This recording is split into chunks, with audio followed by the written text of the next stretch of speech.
Hello everybody, welcome back to Forza Motorsport 7.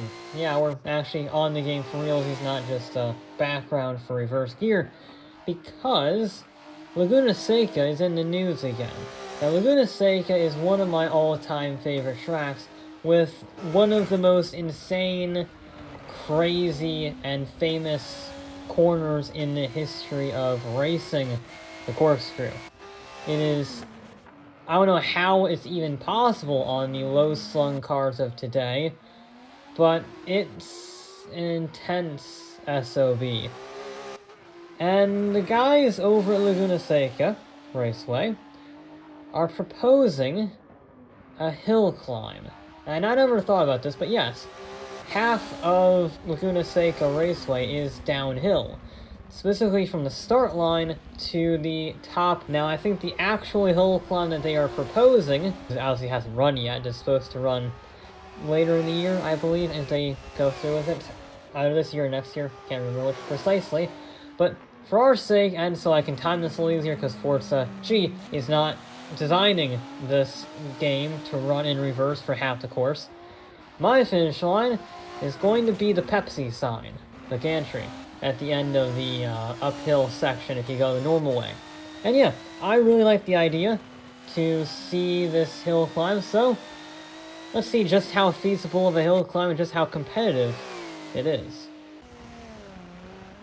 And we start out the lowest PI vehicle. We're going to go in reverse PI order here with the Honda Ridgeline Trophy Truck. This is a Baja vehicle, pretty low in the class range, only 443. And that's simply because it is insanely heavy. It's the heaviest vehicle here, apart from that ID, which we'll get to in just a second. It is definitely the heaviest vehicle, and it is rear-wheel drive, and it has knobby off-road tires. It's not a race car for this situation. But it's going to give it a good shot. It's got a lot of power to make up for that, so it's not going to be the slowest thing in history, but it's definitely not going to be as fast as the vehicles that will come later. We're heading into the third corner now, carrying good speed. We're not having any trophy truck, stadium truck, I should say, syndrome, where it's lifting the wheel up. It's getting a little closer on that super soft suspension, although that should help it on the uphill to the corkscrew. Just one more kink, really, to go as we rounded bottom top of the hill now and up to the gantry. We are across the line for the first run. 48.4 is going to be our benchmark time, and I do not expect that to last very long. Next up is actually a road vehicle, the 2017 Ford Focus RS. We wanted to have a little bit of a standard car here, so an all-wheel drive hot hatch from a few years ago is a pretty standard car relative to the rest of this field, but it is no slouch. All-wheel drive, as I stated, nearly 380 horsepower. This is a very quick hatchback. It was the benchmark for performance hatchbacks for a long while, certainly for the price point. And in this field, it's already up on that Honda Ridgeline. It's lighter. It's less powerful by a considerable amount, but it's so much lighter, and all-wheel drive helps it get off the line. But most importantly, it can handle much better than that Ridgeline. The speed it can carry is so much faster these corners just based on the suspension layout and the tires. It's just so much more plant and has so much more grip than that Ridgeline. Just one more kink to go. All-wheel drive going to help it on that burst out of the corkscrew, and we are across the line. And it does. It beats it by almost a second and a half. Well done to the road car. We move from one of the newest cars on this list to the oldest car on the list, the 1932 Alfa Romeo P3 Grand Prix Racer. This is definitely not as sophisticated as you can see by the massive amount of wheel spin, very skinny tires, and a lot more power than was reasonably safe for that era. It's very old school, less than 2,000 pounds, a lot of horsepower, and that's pretty much the extent of its technology, because this is 1932. World War II had not broken out yet. This is a very old vehicle, and it's up. It's already up on the Focus. Heading into the third corner, long corner this one, all the way basically to the corkscrew, which is corners 4 and 5, and it handles that again relatively nicely. No major upsets. Wheel spin surprisingly tempered for a vehicle this old. A little bit of sawing on the wheel as we go across the line. And it does, it beats it by a few tenths of a second. Sticking with the Italians here, we are in a completely different motorsport, more in line with the Honda than the Alfa. This is the Lancia Stratos Group 4 WRC car. Yes, the original homologation special for rallying. One of the first homologation specials, period, to be honest. And it's a mid-engined Ferrari-powered supercar. Only is designed for the dirt stages, which means the suspension is a little softer. The tires are not as grippy as you would want for a pure tarmac event, but that doesn't seem to phase the Lancia at all. It's making good progress heading into turn 3 now. The long sweeper is just going to upset the mid-engine layout. It does! It causes a little bit of oversteer, but he quickly corrects it. That is the danger of a very short wheelbase mid-engine layout. It can be very nimble, but it can also be very twitchy, and that was an example of it just getting a little bit stepped out there, but it's still going faster, and it is way faster than the Alfa Romeo. 43.9. This is the other end of the size spectrum, that is for sure. If the Lancia was a little tiny, the Mercedes tank pool racing truck is definitely the bigger brother of the two. And it's a lot more powerful. In fact, it is our most powerful vehicle today. Over 1,000 horsepower, over 2,000 foot-pounds of torque. Means despite weighing more than a mountain, this is no slouch. And sure, it's not the most aerodynamic vehicle in the world. It is certainly pretty rapid for all things considered. It's the semi-truck with a massive wing and a massiver engine. And it's doing pretty well. It's off the pace of the Lancia, but it's faster than the P3. Right now it's provisional P2. Heading into the corkscrew, not too much to go. It's going to struggle on the uphill, ran a little bit wide, not ideal. Get a little bit of oversteer from that differential, and just a little bit of one-tire fire. We are across the line. It's second behind the Lancia, but it beats the Alfa Romeo. Not bad for a semi. But it's time for the first of the open wheelers. In fact, our smallest vehicle here, even smaller than the Alfa Romeo, even smaller than the Lancia, the Formula Mazda. This is powered by a rotary engine, less than 200 horsepower. However, it weighs less than 1,500 pounds. It is a tiny, tiny little thing, and it has a lot of grip. Full-on slick tires, full aero kit, and then just a sheer lack of weight means, despite being one of the least powerful cars here, it's probably going to be pretty quick. And yeah, it is flying. It does not have very much of a straight line speed, but the corner speed, especially on this long sweeper here, where it can just go flat out the whole way, that is a massive advantage over the previous competition that we have seen. And of course it's going to show on the uphill, but as long as it can carry the momentum, it doesn't seem to matter. It gets a little bit of oversteer, actually, just upsetting that rear end a little bit, and we are across the line in P1 by a whole second over the Lancia. I told you it would be fast. We move to Porsche with the new Cayman 718 GT4 Club Sport. Mid-engined GT4 race car. So this, again, not very powerful, about 400-ish horsepower, but it is got full-on slicks, and it's got that brilliant engineering from Stuttgart. It's a seriously quick vehicle, and it has a lot more power than the Mazda, so it is up already. It does not have the aero or the lightweight, but it is still very light for what it is for a four-wheeled vehicle. That Mazda was an exception for the lightness, but this thing just has a good mixture of power and lightweight. It's not going to win this event, but it's looking pretty darn good so far. Heading up the hill, just a straightaway to go. A little bit of oversteer throughout the run, but nothing too serious to cost it time, and it is faster by a considerable margin, 1.1 seconds over the Mazda. This next turn is certainly going to be more quiet than what we've seen before. This is the Jaguar Gen 2 Formula E Racer. So it is electric, all electric, about 350 horsepower, rear-wheel drive. The danger here, though, is that these cars are notoriously oversteery. So whether or not I'll be able to fully deploy its power is up for debate. And just the sheer long-term acceleration, these things do not have the highest top speed, and trying to reach those high speeds that we'll see as you carry the momentum, is difficult. You see a little bit of twitch there. It really is struggling for rear end grip, even with warming the tires up at the beginning of the run. That's what you see with the weaving. It really is struggling to put that power down. It's not even so much the power down, it's just trying to get through the corners, and the rear end doesn't have enough aero. And it's down across the line in second behind the Porsche by a decent amount, 0.4 of a second. That is surprising. This next one will be very interesting to watch. This is our first front-wheel drive vehicle, the Chevy Cruze World Touring Car Championship Racer. This, front-wheel drive touring car, so we're not expecting it to win. I'm not even expecting it to beat the Cayman, to be honest, but I am curious to see where this will finish. Obviously, the front-wheel drive vehicles are terrible off the line relative to the rear-wheel drive and all-wheel drive brethren. But also in the corners it has a disadvantage because the front wheels are not only providing traction for the power delivery, but also for the turning. And double the work does not mean double the results. In fact, it usually means about half the results. So I would not know this is going to be faster. It's looking a little bit off the pace, to be honest. I mean, it's not bad for a touring car, but I don't know, it's definitely not as fast as some vehicles. And indeed, it is down a considerable amount, 2 seconds off the Cayman and the Jag. Ugh. That launch definitely not helping it, though. But this one is going to struggle with one thing, oversteer. The Exocet XP5 has a V8 in it and not much else. Big tire smoke coming from that rear-wheel drive 500 horsepower go-kart, basically.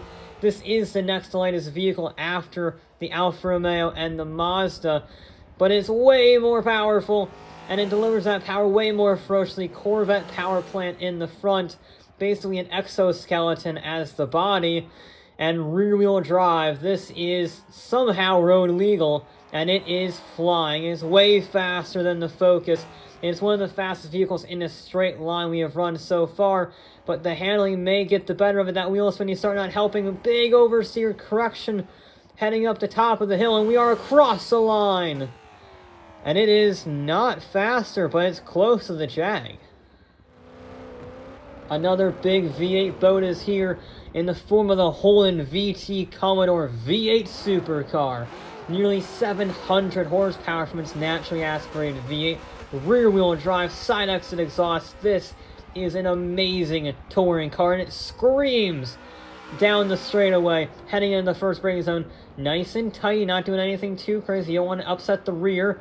This thing is all going to be about acceleration. It's a little too heavy to carry absolute corner speed, but the brute force from that massive V8 should be enough to kick it into gear. Question is, though, will it be able to beat the Porsche? The Porsche has been doing a pretty good job so far of holding its position in the lead. Nothing really has come close to it so far. It's pretty consistent up the hill, no major mistakes. Just the run of the line should help it, but it is not enough. A 42.7, it's a second off the Porsche. That Porsche was seriously quick. But surely this can beat the Porsche. It's a Pikes Peak front-wheel drive record holder. The only other front-wheel drive car of the day, the Audi TT RS hill climb car. I don't know why they made a front-wheel drive car out of an Audi TT RS, which is traditionally all-wheel drive, but regardless, it does make up for the launch with a decent amount of power, 400 horsepower, so it's not going to be the most wheel-spinny thing on the planet, but critically, it can carry the speed thanks to that incredible Pikes Peak spec aero kit.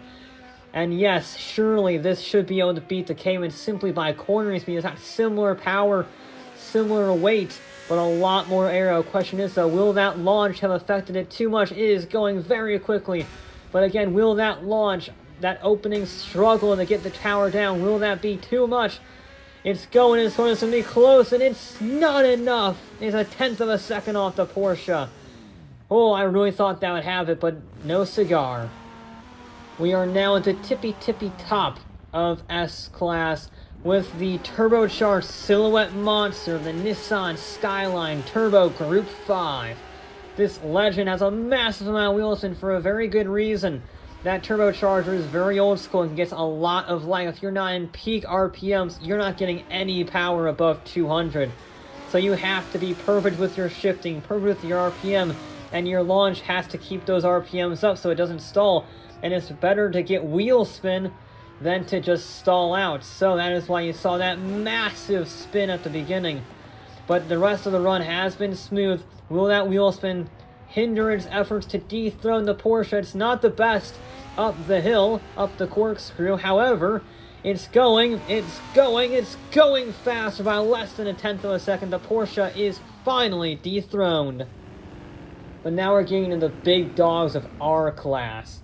Starting out with the Greenwood Le Mans Racing Corvette, a massive 7-liter V8 producing insane horsepower in a relatively light vehicle for what it is. You think it would be a big American boat, but it is actually a full-on race car that should not be underestimated. A glorious noise with incredible fury behind the wheel. The vehicle is insanely fast. It was a little bit wide there, though, on that second corner heading into the long turn 3. This is where it's going to struggle. It does not have the aerodynamics or indeed the sheer grip, and it's a little heavy relative to the rest of the field.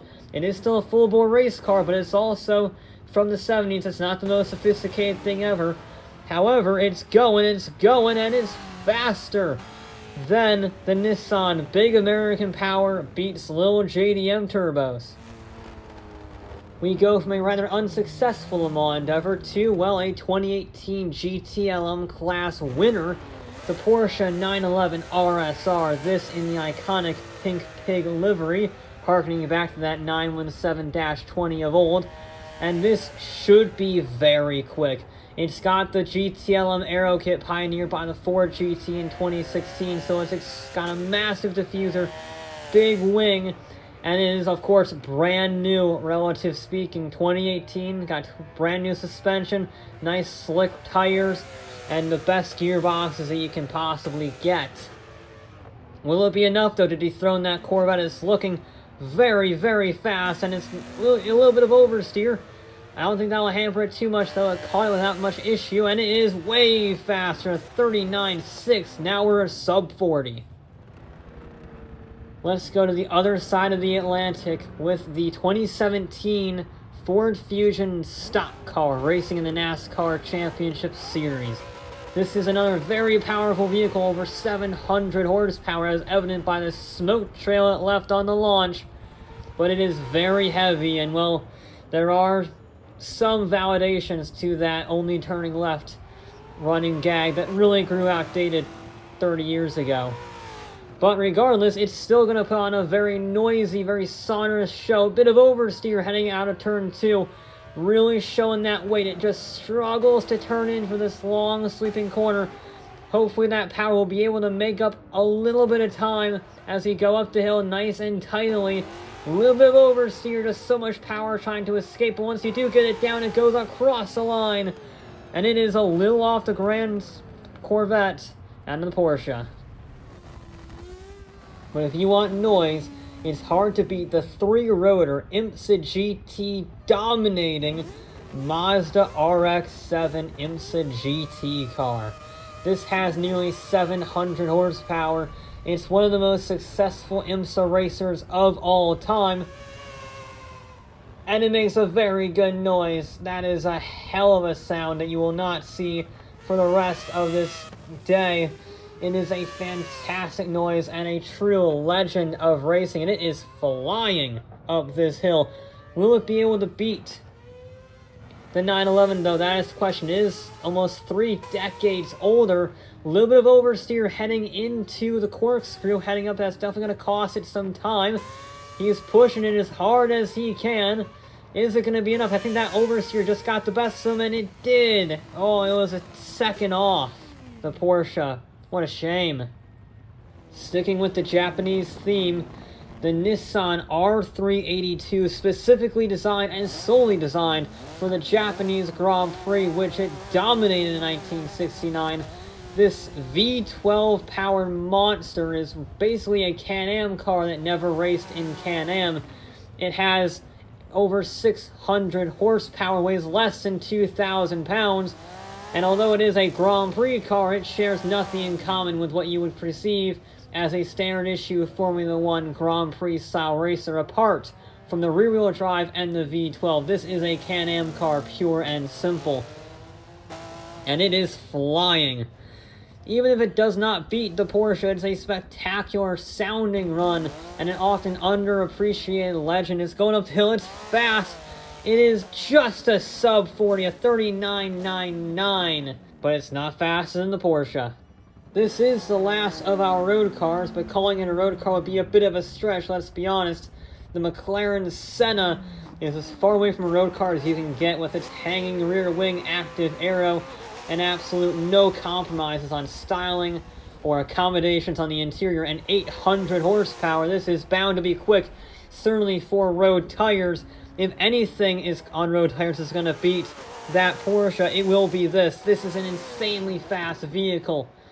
It shattered the Grand Tour lap record. It's one of the fastest cars McLaren has ever made. It is flying up this hill. The turn-in is so responsive. Even with those road-legal tires, it is flying. Just one more corner, it goes in again, and the oversteer gets a little bit, but he manages it well. And then he had to run to the line, and it is in first position by 0.6 of a second. Well played, McLaren, well played. Although its record will not stand for very long, I'm afraid, because unless there's an accident, this Ford Daytona prototype in P-Class should well and truly thrash it. Designed solely for the Daytona prototypes class of the Rolex 24 Hours of Daytona, this is, well, a purpose-built prototype racer. No homologation, no rules, just a showcase of what the EcoBoost engine could do. And it's an often underappreciated legend similar to that Nissan, in fact, and it is so fast. It's got the lightweight, it's got the aero. It may not be moving that aerodynamics, but it is working wonders, and it is carrying mega speed, scraping a little bit, gets a lot of oversteer, heading up on the final run, and it is across the line, beating it by 2 seconds near enough. That is insanely fast from the Ford. But we are now entering our top 5, and I am really expecting these times to tumble, starting with the 1988 24-hour Le Mans winning Jaguar XJR9. This is a famous Castrol livery one. I think the purple one actually won overall, but this is one of the most famous liveries of all time, with one of the most famous cars of all time. 750 horsepower, naturally aspirated V12, as you can tell by the mountain of wheel spin at the start, but that should not affect its lap time. It is absolutely flying. A little squiggle as they get on the power down that short straightaway, heading into the corner. Not quite flat out, but not that far off. Heading up the corkscrew, nicely done. A little bit of oversteer, no real problem there compared to other vehicles, and it is across the line with a scorcher, 1.4 seconds faster than the Ford. That is mega for a car that old. We go from one Le Mans winner to another. The Audi R18 E-Tron, all-wheel drive, hybrid LMP1 racer. If this is going to be anything, this will probably be an insane launch. Thanks to that all-wheel drive and hybrid system, easily the fastest vehicle we will see down the straightaway, even faster than the cars that come up, I would imagine. They are rear-wheel drive after all. Now this is going to have less corner grip than some vehicles that we will see, but it is still a mega fast vehicle, make no mistake, and it is flying up this hill. If you thought the Jag was fast, this is simply in another league. It's a little wide though, heading into the corkscrew. Will that cost at any time?